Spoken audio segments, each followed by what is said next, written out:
This week I'm talking a lot about being kind to yourself. This is a real personal thing for me and something I've been on my own journey with. It's also something I've just seen a huge amount of power for with my clients, and one of the things I love about what I do is I get to spend a shit ton of time researching and thinking through and exploring all the research that's out there, and there's just more and more being written really compellingly about why self-compassion is such an important thing. So I want to offer that up because I know that self-compassion is not something that we're necessarily trained to do. We can think of it as being soft on ourselves or making excuses and generally being weak, because our society tells us we've got to crush it and kill it and do the really hard things, and life should be painful and we should all be crossfitters, you know?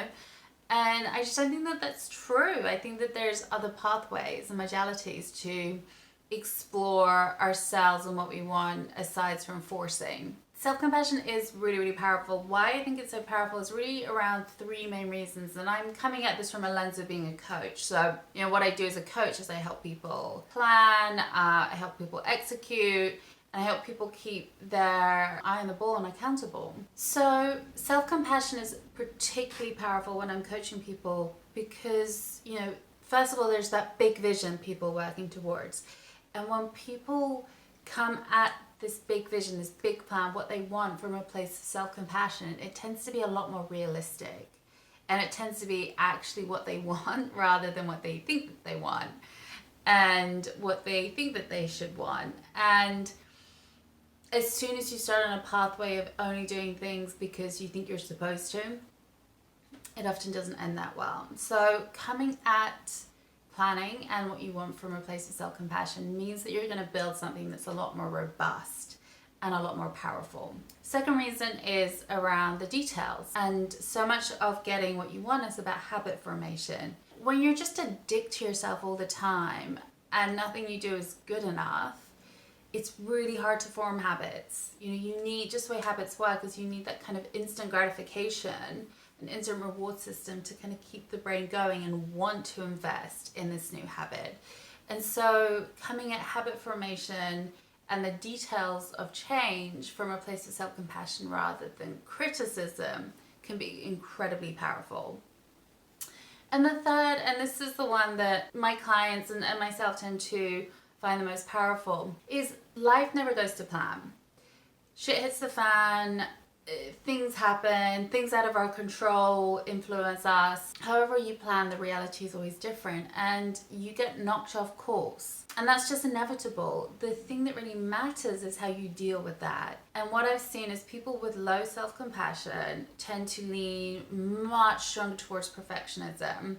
Perfectionism is so often an excuse to beat yourself up and stop doing something. Like, if I can't do it perfectly, I'm not going to do it. Bullshit, you got to do it. And so when people come at things from a place of self-compassion and they fall off the wagon, they make mistakes, something happens, their beautiful plan is derailed, they're so much more likely to get back on. They're so much more likely to learn from that experience, to grow from it rather than be defeated by it. And that is really what changes in your life are all about. Like, if you want something, you gotta keep going. There's a certain discipline and energy and motivation that is made so much easier when you speak to yourself kindly. So this one's just a really short video, just because I love the idea of self-compassion and it's an invitation to explore it. There's a few different ways to do this. One is just look at all the research. Self-compassion has really been spearheaded by this incredible researcher called Kristin Neff, and I would really look up any of her work. She writes very eloquently on this, and there's just a ton of really great stuff. Also, just start playing around with it yourself. A good kind of litmus test that I use is when I feel myself going down this kind of self-critical pathway and it derailing me, I ask myself, would I say this thing to my husband or my best friend or my dog? Or if you have kids, your child. Very rarely would you use the same words that you use for yourself to others, because you're not a dick to others, but you can be a dick to yourself very easily.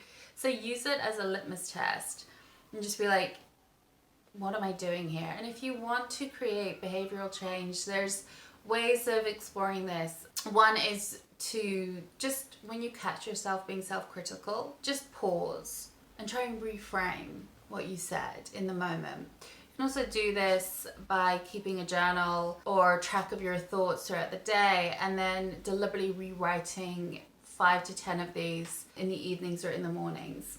So just starting to shift the brain away from criticism into compassion mode is really the name of the game here, and it can be really, really powerful. So that was it. That's all. Just get curious about this. Play around with how you can shift from criticism into compassion and see how much more of the world opens up for you, because it's such a beautiful thing. I'm going to have some really cool prompts about this at some point this week, which is very exciting.